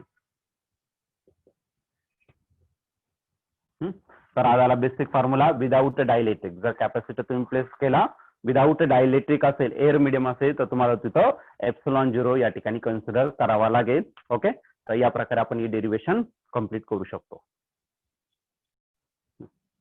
तर आपल्याला बी पार्ट घ्यायचा आहे, that is capacitance of parallel plate capacitor with dielectric. Dielectric म्हणजे इन्सुलेटिंग मटेरियल त्या ठिकाणी आपल्याला टाकायचं आहे. मग मी काय करतोय, तर या ठिकाणी डायग्राम काढतो. तर या ठिकाणी मी काय घेतलं, तर एक प्लेट घेतला. कोणता, तर प्लेट P1 या ठिकाणी आपण कन्सिडर केला आहे. आणि त्याच्या नियर अजून एक प्लेट घ्यायचा. तो कोणता असेल, तर तुमचं याला पॅरलल असेल. ओके, त्याचा एरिया ए इतका असेल आणि त्याच्यामधलं जे सेपरेशन आहे ते किती घेतलं, तर आपण डी इतकं त्याच्यामधलं सेपरेशन घेतलं. दोन्ही पॅरलल आहे आणि इक्वल लेंथचे घ्यायचे तुम्हाला. ठीक आहे, हा या प्रकारे. तर हे दोन प्लेट या ठिकाणी मी कन्सिडर केलं. हा जो प्लेट P1 आहे, सपोज या प्लेटला आपण काय कन्सिडर केलं, P1, आणि या प्लेटला काय कन्सिडर केलं, P2. याच्या इनर सरफेस वरती कोणते चार्जेस असणार आहे, गिवन चार्जेस आपल्याला द्यायचे, ते म्हणजे कोणते, तर positive charge. Because of this positive charge याच्या इनर सरफेस वरती कोणते चार्जेस येणार आहे, निगेटिव्ह चार्जेस येणार आहे, अक्वायर बाय इंडक्शन येणार आहे. आणि या निगेटिव्ह मुळे याच्या परत आउटर सरफेसला कोणते चार्जेस येणार आहे, पॉझिटिव्ह. पण आपल्याला ते नकोय, म्हणून तुम्ही कशाला कनेक्ट करणार आहे, that should be connected to the earth. अर्थला त्याला काय करायचं, तर कनेक्ट करून टाकायचं. अर्थिंगला याला काय करायचं, आपण कनेक्ट करणार आहे. अर्थला याला कनेक्ट करून दिलं. ठीक आहे, आता त्यानंतर आपल्याला काय करायचं, याच्यामध्ये डायलेक्ट्रिक टाकायचं. डायलेक्ट्रिक म्हणजे काय, इन्सुलेटिंग मटेरियल. मग तुम्ही पेपर, अजून काही वूड टाकू शकतात, अजून काही पण टाकू शकतात ज्याच्यात कंडक्शन होत नाही, अशा प्रकारचे इन्स्ट्रुमेंट तुम्ही याच्यामध्ये टाकू शकतात. मग याच्यामध्ये मी काय केलं, तर एक प्लेट घेतला, इन्सुलेटिंग प्लेट घेतला, तो काय केला, याच्यामध्ये टाकून दिला.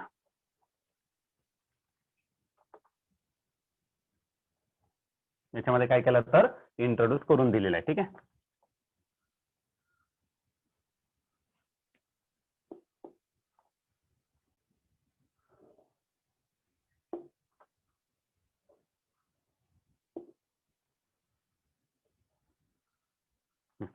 हा काय, तर तुमचा डायलेक्ट्रिक किंवा त्याला इन्सुलेटिंग मटेरियल तुम्ही इन्सुलेटर म्हणून तुम्ही कन्सिडर करू शकता. ठीक आहे, तर या ठिकाणी किती चार्ज असणार आहे, तर या ठिकाणी चार्ज असेल प्लस क्यू इतका, आणि या ठिकाणी किती डेव्हलप होणार, तर मायनस क्यू इतका डेव्हलप होणार आहे.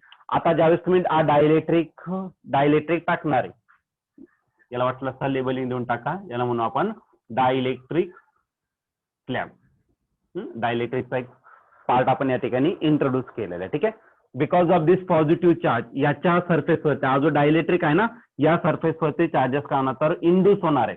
तुम्ही जितके टाकणार आहे तेवढे चार्जेस का होणार, तर जास्त इंड्यूस होणार, तेवढ्या प्रमाणात इंड्यूस होणार आहे. ठीक आहे, मग या ठिकाणी पॉझिटिव्ह चार्ज आहे, या पॉझिटिव्ह चार्जमुळे या ठिकाणी काय होणार, तर चार्जेस तुमचे इंड्यूस होणार आहे. आणि हे जे चार्जेस असणार ते कोणते असणार, तर निगेटिव्ह चार्ज तयार होत आहे, इंड्यूस होत आहे. मग त्याला काय म्हणणार, आपण पोलराइज चार्ज म्हणून कन्सिडर करू. ठीक आहे, क्यूपी कन्सिडर करू. त्या ठिकाणी काय होणार, पोल्स क्रिएट होणार आहे. मग या ठिकाणी जो पोल्स क्रिएट झाला तो काय झाला, तर मायनस क्यूपी झाला. आणि because of this negative charges, या निगेटिव्ह मुळे इथं पण काय होणार, तर चार्जेस तुमचे इंड्यूस होणार, किंवा या निगेटिव्हला बॅलन्स करायला इथं कोणते येणार, तर पॉझिटिव्ह चार्जेस येणार आहे. मग या ठिकाणी आपण काय घेतलं, तर पॉझिटिव्ह चार्ज. हे पण काय होणार, तर या ठिकाणी पॉझिटिव्ह पोलराइज चार्ज या ठिकाणी काय पोल क्रिएट झाले, निगेटिव्ह पोल आणि या ठिकाणी पॉझिटिव्ह पोल, म्हणून आपण क्यूपी या ठिकाणी कन्सिडर केलेलं आहे. ठीक आहे, आता याच्यामध्ये या टोटल कॅपॅसिटन्स जो आहे कॅपॅसिटर हे प्लेट P1 आणि P2 मी या ठिकाणी काढून टाकतो. या दोघांमधलं जे डायरेक्ट डिस्टन्स आहे ते किती घेतलं तर D. इनर इकडचा प्लेट P1 आणि P2 या दोघांमधलं डिस्टन्स किती आहे तर D इतकं. पण हा जो डायलेक्ट्रिक स्लॅब टाकलेला आहे त्याचं पण काहीतरी थिकनेस असेल, त्याचं तर डी इतकं पण टाकू शकतात किंवा त्याच्यापेक्षा कमी राहू शकतं. कळलं का नाही? मग thickness may be equal to D or less than D. D पेक्षा कमीच पाहिजे किंवा असला तर तुम्हाला डायरेक्ट टाकायचं तर डायरेक्ट चिटकून टाकलंय फेस टू फेस तर डी इतकं राहील. कळलं का नाही? म्हणजे मोस्टली तो डी पेक्षा कमीच असतो आणि बाकीच्या केसमध्ये डी पेक्षा ई असेल. ठीक आहे. तर आता पुढे जाऊ आपण. याच्यामध्ये काय होणार तर इलेक्ट्रिक फील्ड या ठिकाणी डेव्हलप होणार आहे. ओके. आधी या प्लेटचा विचार करू. कोणाचा? प्लेट P1 आणि P2 चा. तर या ठिकाणी कोणते चार्जेस आहे रे? या ठिकाणी कोणते चार्जेस आहे? Positive charge. बरं का नाही? आणि या पॉझिटिव्ह चार्जमुळे जी इलेक्ट्रिक फील्ड डेव्हलप होणार आहे ती किती असेल तर ई इतकी असेल. पण या केसमध्ये इथं कोणतं मीडियम आहे तर इथं आहे तुमचं एअर मीडियम. बघा इथं थोडासा गॅप आहे ना, मग त्या गॅपमध्ये काय असेल तर एअर मीडियम. आणि एअर मीडियम साठी जी इलेक्ट्रिक फील्ड घेणार आहे ते आपण कशाने रिप्रेझेंट करू तर ई सफिक्स नॉट ने रिप्रेझेंट करू. क्लिअर आहे? इकडे निगेटिव्ह चार्ज आहे, इकडे काय होणार तर इलेक्ट्रिक फील्ड तुमची काय होणार तर एंड होणार आहे आणि ती पण तुमचं एअर मध्ये आहे. त्याला काय कन्सिडर केलं तर ई सफिक्स नॉट या ठिकाणी मी कन्सिडर केलं. पण या केसमध्ये डायलेक्ट्रिक मध्ये कन्सिडर करू. हा पॉझिटिव्ह चार्ज आहे म्हणजे जी इलेक्ट्रिक फील्ड आहे ती कुठे होणार तर पॉझिटिव्ह कडे निगेटिव्ह आणि निगेटिव्ह कडे इकडे सेंड होणार. बरं का नाही? मग याची डायरेक्शन एक्झॅक्टली या दोन्ही डायरेक्शनच्या अपोजिट आहे. अपोजिट आहे डायरेक्शन म्हणून तुम्हाला काय करावं लागेल तर मायनस साईन त्या ठिकाणी यूज करावं लागेल. ठीक आहे. मग ही जी इलेक्ट्रिक फील्ड असणार आहे ती कशामुळे असणार तर due to this polarise charge. Okay. Plus Q आणि मायनस क्यू जे चार्ज झालेलं आहे त्याच्यामुळे ही झाली काय तर तुमची इलेक्ट्रिक फील्ड. इलेक्ट्रिक फील्ड तुमचं वेक्टर आहे तर तुम्ही याला बार पण दाखवू शकता. ठीक आहे. ही डायरेक्शन झाली आणि त्याच्यावरती आपण बार दाखवून देऊ E0 आणि त्याच्यावरती काय झालं तर बार. सिमिलरली याच्यावरती पण काय करा तर बार दाखवून द्या. क्लिअर आहे? तर डायग्राम तुम्हाला समजली असेल तर आपण आता याचं काय करू तर मॅथमॅटिकल डेरिव्हेशन या ठिकाणी कम्प्लीट करायचा प्रयत्न करू. ठीक आहे. तर सर्वात पहिले आपण काय करणार आहे तर ऑलरेडी याच्या केसमध्ये पॉझिटिव्ह चार्ज आहे आणि निगेटिव्ह चार्ज आहे इनर प्लेटसाठी. ठीक आहे. तर आपण डायरेक्टली फॉर्म्युला घेतलाय इलेक्ट्रिक फील्ड इनसाइड घेतलं होतं आधीच्या डेरिव्हेशन मध्ये. परत त्या गोष्टी परत लिहिण्याची काही गरज नाही. तर इलेक्ट्रिक फील्डचा जो फॉर्म्युला आला होता तो आला होता 2 सिग्मा डिवायडेड बाय 2 एप्सिलॉन 0. हा पॉझिटिव्ह मुळे दोघांची डायरेक्शन सेम आहे म्हणून प्लस घेतला 2 एप्सिलॉन 0 आणि याचा जर व्हॅल्यू आला तर सिग्मा अपॉन एप्सिलॉन 0 येईल. बरं का नाही? इलेक्ट्रिक फील्ड मग इनसाइड जर इलेक्ट्रिक फील्ड घेतलं फक्त कोणासाठी तर प्लेट P1 आणि P2 साठी तर इतकं काय असणार तर तुमचं इलेक्ट्रिक फील्ड डेव्हलप होणार. ओके. तर आपण दोघांसाठी घेऊ. एक कोणासाठी तर या पोलराइज चार्ज साठी घेऊ आणि दुसरं कुठे घेणार तर त्या प्लेटमुळे घेणार. सर्वात पहिले आपण काय करू तर इलेक्ट्रिक फील्ड इंटेन्सिटी घेऊ बिटवीन टू प्लेट. तर फर्स्ट पॉइंट आपण या ठिकाणी डिस्कस करतोय. थोडंसं डेरिव्हेशन मोठं आहे तर व्यवस्थित समजून घ्या, कन्सेप्ट समजून घ्या, डेरिव्हेशन ऑटोमॅटिकली येऊन जाईल. लेट E0 काय तर electric field intensity be the electric field intensity. कधी? ज्यावेळेस हा डायलेक्ट्रिक स्लॅब नव्हता. Okay. Electric field intensity between the two parallel plate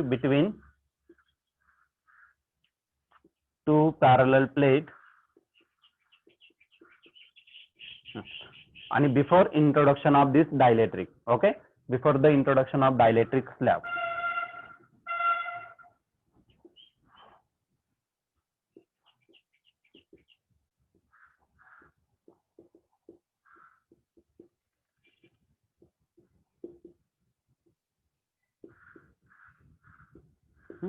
dielectric slab जर टाकला नाही मग आधीच्या केसमध्ये आपण इनसाइड इलेक्ट्रिक फील्ड घेतलं होतं तो फक्त ई ने घेतला होता.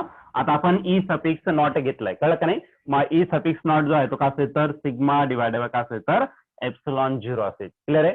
आणि सिग्माची व्हॅल्यू तुम्ही काय टाकू शकता तर sigma is equal to Q upon charge per unit area surface charge density. बरं का नाही? मग या ठिकाणी टाकून द्या E naught is equal to sigma is replace by Q divided by A आणि आकार राहिला तर तुमचा एप्सिलॉन नॉट. हे त्याच्या मागचं रिझन पण आहे आणि याला काय करू आपण इक्वेशन नंबर 1 पण कन्सिडर करू where sigma is the surface charge density.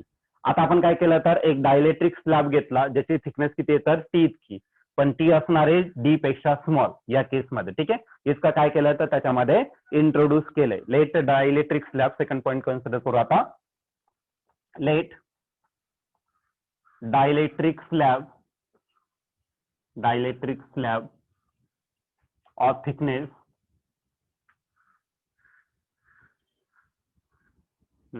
त्याची थिकनेस किती असणार तर of thickness T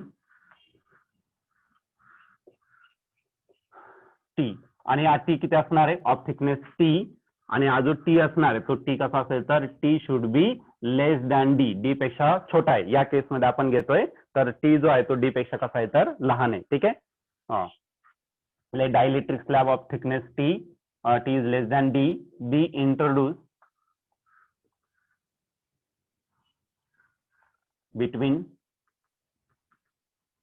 between two parallel plates. दोन पॅरलल प्लेटच्या मध्ये आपण काय केलं तर डायइलेक्ट्रिक स्लॅब त्या ठिकाणी इंट्रोड्यूस केला.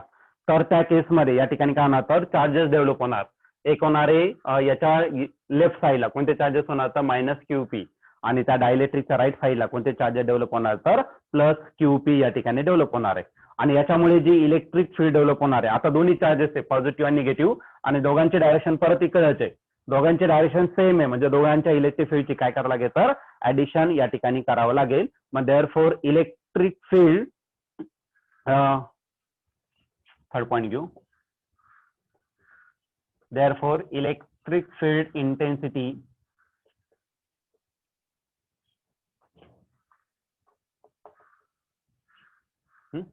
Due to induce charges.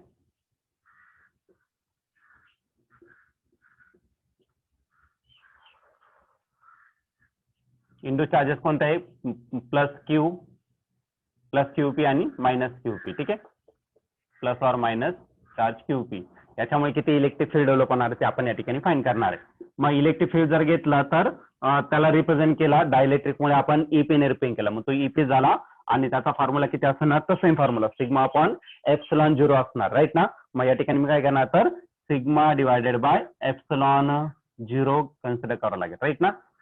पण हा सिग्मा कोणता असेल तर डायइलेक्ट्रिक पोलमुळे असणार आहे. मग याला काय कन्सिडर करू आपण सिग्मा पी या ठिकाणी आपण कन्सिडर करू. ओके, तर तुम्ही म्हणा डायइलेक्ट्रिक कुठे गेला तर आपण इलेक्ट्रिक फील्डच्या टर्म मध्ये आपण डायइलेक्ट्रिक कन्सिडर करणार. ठीक आहे, तर तो नंतरचा पार्ट आहे, सध्या एवढं कन्सिडर करून घ्या.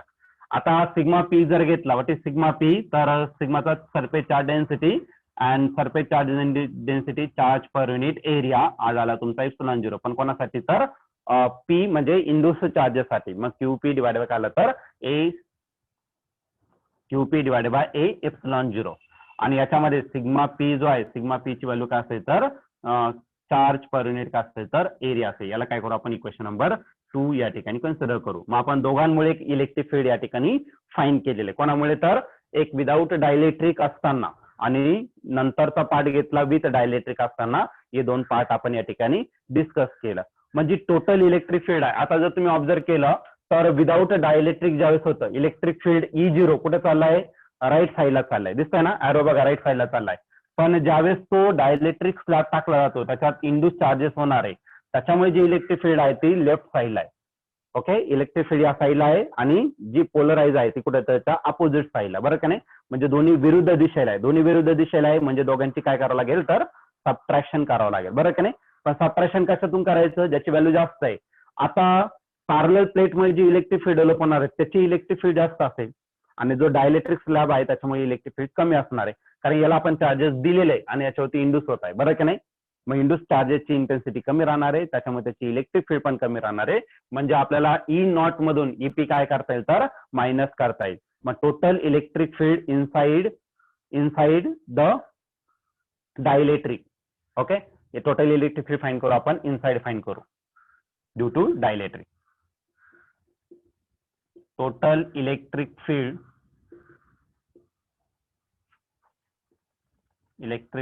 Intensity,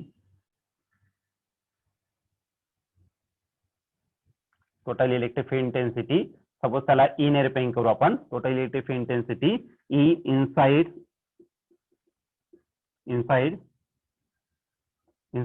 to parallel plate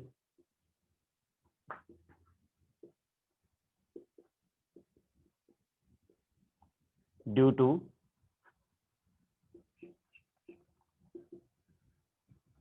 introduction of dielectric.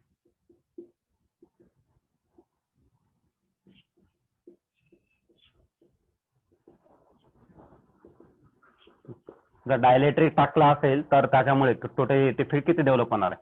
मग टोटल इलेक्ट्रिक फील्ड ई इतकी असणार आहे आणि ई म्हणजेच काय तर टोटल इलेक्ट्रिक फील्ड E0 तुमचं जास्त असणार आहे. मग E0 मधून आपल्याला काय करायचं तर EP या ठिकाणी तुम्हाला मायनस करावं लागेल. क्लिअर आहे. मग याच्या व्हॅल्यू जर तुम्ही पुट केल्यात तरी तुम्हाला इक्वेशन भेटून जाईल आणि पुढे याला सॉल्व्ह केल्यानंतरही तुम्हाला इक्वेशन भेटून जाईल. ठीक आहे. तर आपण याला अजून पुढे मॉडिफाय करणार आहे. मॉडिफाय करून आपल्याला एक फायनल इक्वेशन या ठिकाणी भेटून जाईल. तर आता पुढची टर्म घ्यायचा आपल्याला डायलेक्ट्रिक कॉन्स्टंट. तर आधी मी कॉन्सेप्ट एक्सप्लेन करून देतो आणि त्यानंतर मग आपण पुढे डिस्कस करू. ठीक आहे. What is dielectric constant. Dielectric constant represent केला जातो लेटर K ने आणि it is the ratio of permittivity of any medium to the permittivity of free space असा याचा फॉर्म्युला असतो. ठीक आहे.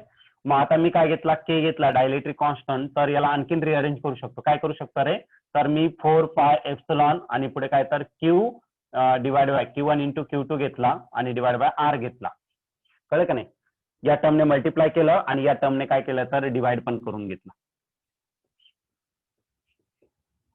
या टर्मने मल्टिप्लाय केलं आणि या टर्मने काय केलं तर डिवाइड करून घेतलं. आय एप्सिलॉन 0 कुठे डिनॉमिनेटरला आहे मग याच्या डिनॉमिनेटर जाईल. आणि न्यूमरेटरला आहे न्यूमरेटरला डिनॉमिनेटर म्हणजे डिनॉमिनेटरच्या डिनॉमिनेटरला जाईल मग एप्सिलॉन झाला. ही टर्म काय रिप्रेझेंट करते रे तर ही रिप्रेझेंट करते इलेक्ट्रिक फील्ड. कोणासाठी तर कोणत्या मीडियम साठी तर एअर मीडियम साठी. कळलं का नाही. पूर्ण आपण एअर मीडियम आणि अजून कन्सिडर करतोय तो काय करतोय तर विथ डायलेक्ट्रिक आपण कन्सिडर करतोय. बरोबर की नाही. मग आता टोटल इलेक्ट्रिक फील्ड आपण काय घेतलं तर ई म्हणजेच काय विथ इंट्रोडक्शन ऑफ डायलेक्ट्रिक म्हणजे मीडियम असताना हा घेतला आणि हा विदाउट मीडियम असताना म्हणजे एअर मीडियम असताना. कळलं का नाही. मग डायलेक्ट्रिकचा जो फॉर्म्युला असतो तो काय असतो तर E not without air without dielectric आणि नंतर विथ डायलेक्ट्रिक या दोघांचा जर रेशो घेतला तर तो डायलेक्ट्रिक कॉन्स्टंट. पण याच्यात जर घेतला तर मीडियम साठी पहिले आणि नंतर विदाउट मीडियम आहे. कळलं का नाही. एअर मीडियम साठी या प्रकारे तुम्हाला परमिटिव्हिटीच्या टर्म मध्ये आपण डायरेक्टली इलेक्ट्रिक फील्डच्या टर्म मध्ये घेणार आहे. मग या ठिकाणी K भेटून जाईल. कळलं का नाही. K च्या टर्म मध्ये घ्यायचंय. डायलेक्ट्रिक स्लॅब जर टाकला तर K च्या टर्म मध्ये घेण्यासाठी आपल्याला इक्वेशन युज करावं लागेल. आता मी तुम्हाला याचं रिझन दिलंय आपण ते डायरेक्टली युज करू. ठीक आहे. आणि याला इक्वेशन नंबर 3 काही गरज नाही डायरेक्टली आपण त्याच्या खालीच लिहू. ठीक आहे. तर डायरेक्टली आपण लिहिणार आहे वी नो दॅट काय आपल्याला माहिती तर K is equal to electric field intensity without dielectric divide by काय असेल तर electric field intensity with dielectric किंवा total electric field intensity by introduction of dielectric. पण टोटल इलेक्ट्रिक फील्ड जर घेतला तर त्याचा फॉर्म्युला काय तर E नॉट मायनस EP आहे. मग त्याची व्हॅल्यू इथं पुट करता येईल. देअरफॉर E असं तुमचं E0 divided by E not minus EP आज आला तुमचा टोटल इलेक्ट्रिक फील्ड. तेवढं काय होणार त्याचं रिड्यूस होणार. ठीक आहे. काय डाऊट आता याच्यात. तर आज आला तुमचा फॉर्म्युला. आपण काय करू तर E not minus CP suppose याला इक्वेशनच कन्सिडर करू. याला इक्वेशन नंबर 3 कन्सिडर करता येईल आपल्याला. ठीक आहे. मग या केसमध्ये E नॉट मायनस CP इकडे घेऊन टाकून K तिकडे घेऊन टाकू.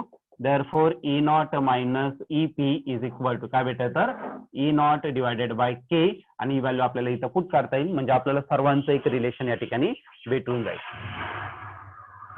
Therefore equation number 3 become equation number 3 काय आहे तर इक्वेशन नंबर 3 आहे ई ची व्हॅल्यू काय आहे E नॉट मायनस EP आणि E नॉट मायनस EP ची व्हॅल्यू काय आहे तर तो आहे E0 डिवायडेड बाय K.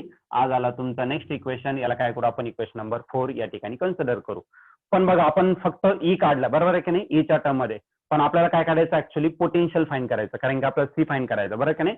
आणि what is potential C find करायचं ना. C चा फॉर्म्युला काय आहे तर C is equal to Q divided by V. याला इक्वेशन नंबर 3 म्हणा ते तुम्ही स्क्रीनशॉट मध्ये नाही काढलेलं आहे. Equation number 3 C is equal to Q divided by V म्हणजे आपल्याला जर C फाइंड करायचं तर Q याच्यामधून भेटून जाईल कारण Q भेटलेला आपल्याला राईट ना. फक्त आपल्याला काय करायचं तर V फाइंड करायचं आहे. कळलं. V जर फाइंड केलं तर आपल्याला सर्व काम आपलं सोपं होऊन जाईल. अजून दुसरं काम काय तर V चा फॉर्म्युला आणि इलेक्ट्रिक फील्डचा फॉर्म्युला काय electric field intensity is equal to potential per unit distance potential gradient बरोबर की नाही. मग V जर घेतला तर V चा जनरल फॉर्म्युला असेल E इंटू D. इतकं त्याचा काय असेल तर फॉर्म्युला असेल. मग आपण काय करू तर टोटल पोटेन्शियल किती डेव्हलप होणार आहे त्याबद्दल आपण या ठिकाणी डिस्कस करू. The potential difference between the capacitor between the two parallel plate. The potential difference between two parallel plate of capacitor. दोन पॅरलल प्लेट मध्ये किती पोटेन्शियल या ठिकाणी डेव्हलप होणार आहे. मी जनरल फॉर्म्युला तुम्हाला या ठिकाणी एक्सप्लेन केलेला आहे पोटेन्शियलचा. पोटेन्शियलचा फॉर्म्युला काय असणार तर E इंटू डी. तर सर्वात पहिले आपण काय करू तर हे करू काय म्हणतात त्याला डायलेक्ट्रिक टाकला होता. डायग्राम मी परत काढून देतो. या ठिकाणी पॉझिटिव्ह चार्जेस होते, या ठिकाणी निगेटिव्ह चार्जेस येणार आहे आणि या ठिकाणी परत निगेटिव्ह चार्जेस होते आणि या ठिकाणी पॉझिटिव्ह चार्जेस येणार आहे. बरं का नाही. याचं टोटल डिस्टन्स किती होतं तर डी इतकं त्याचं डिस्टन्स. इथलं जे इलेक्ट्रिक फील्ड होतं ते E0 या साईडला चाललेलं आणि याचं इलेक्ट्रिक फील्ड किती घेतला होता EP इतका घेतला होता. राईट ना. मग आता आपल्याला E0 जर घेतला बघा electric field with the dielectric घ्यायचा. आता टोटल पोटेन्शियल डिफरन्स घ्यायचा ना. मग या केसमध्ये इलेक्ट्रिक फील्ड E0 आहे पण किती स्पेस मध्ये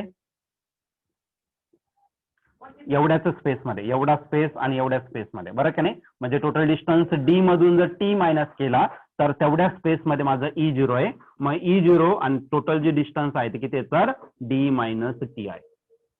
ओके. तर पहिला कन्सेप्ट समजलं तुम्हाला E0 साठी घेतला आणि नंतर याचं जे इलेक्ट्रिक फील्ड आहे ते किती भेटणार तर E0 मायनस EP इतका भेटणार. मग प्लस काय घेतला तर E0 मायनस EP आणि हा जो E0 मायनस EP कुठे आहे तर पूर्ण या डायलेक्ट्रिक स्लॅब साठी. बरं का नाही. आणि त्याची थिकनेस किती तर टी. म्हणजे इथून तर इथपर्यंत आतमध्ये नाही म्हणते मी बाहेरच्या साईडला. कळलं का नाही. मग त्याची इलेक्ट्रिक फील्ड इंटेन्सिटी किती तर E0 मायनस EP. याच्यामुळे इतकं पोटेन्शियल डेव्हलप झालं किती साठी तर टी इतक्या थिकनेस साठी या ठिकाणी डेव्हलप झालेलं आहे. ओके. पुढे जर गेला ना तर E0 मायनस EP याची व्हॅल्यू काय E0 upon K equation number 4 मध्ये आहे किंवा याच्या जागी E पण टाकू शकतात. मग एक काम करा E0 तसाच घ्या. E0 मी तसाच घेतला आणि या ठिकाणी काय घेतला D मायनस T तसाच घेतला प्लस E0 मायनस EP याची व्हॅल्यू काय E0 अपॉन K टाकला. बघा आलं डायलेक्ट्रिक टर्मच्या कॉन्स्टंट मध्ये K च्या टर्म मध्ये ते इक्वेशन आलं आणि इंटू करायला तर T राहिला. पण अजून एक महत्वाचं जसं आपण EP घेतला होता तसा E0 घेतला होता आणि E0 चा value Q divided bye A epsilon 0 होता. तर त्याला माझ्या मते इक्वेशन नंबर 1 कन्सिडर केलेला आपण. तर त्या इक्वेशन 1 नुसार आपण काय करू तर E ची व्हॅल्यू आपण या ठिकाणी पुट करून देऊ. आता हे कुठून आलं तरी आलं इक्वेशन नंबर 4 मधून. पुढे लिहायला फ्रॉम इक्वेशन 4. ठीक आहे. आता E0 ची व्हॅल्यू जसं आपण EP चे तसंच E0 ची व्हॅल्यू भेटली होती आपल्याला आणि तो काल आता Q divided bye A epsilon 0 आणि इथं राहणार आहे D मायनस T. परत याच्या जागी टाका प्लस Q E0 च्या जागी काय असणार तर Q divided bye A epsilon 0 इथं झाला डायलेक्ट्रिक कॉन्स्टंट आणि इंटू T. हे पण कुठून आलं तरी आलंय फ्रॉम इक्वेशन 1 वरून आपण हे देऊ शकतो. आता या सर्व टर्म मधून काहीतरी कॉमन येण्यासारखं आहे तर ते कॉमन येणार आहे काय Q divided bye A epsilon 0 हे काय येणार तर तुमचं कॉमन येणार आहे. मग अनकॉमन काय राहणार आहे तर या ठिकाणी राहिला D minus T. Q upon A epsilon 0 common घेतलेला आहे इथं T आणि इथं राहिला K. मग प्लस काय असेल तर T डिवायडेड बाय K. हा तुमचा काय आला तर अनकॉमन पार्ट झाला त्याला आपण सेपरेट केलं. हे झालं तुमचं पोटेन्शियल. पण आपल्याला काय फाइंड करायचं आहे capacitance of that parallel plate capacitor with dielectric. बरं का नाही. विथ डायलेक्ट्रिक जर घेतला तर C च्या फॉर्म मध्ये आपण त्याला कन्वर्ट करू. C is equal to Q divided by V. Q आहे फक्त V कडे घेऊन टाका बाकीचे टर्म तिकडे घेऊन टाका. माईक बंद करा. त्याने माईक चालू केलाय त्याने बंद करा 2 मिनिटं.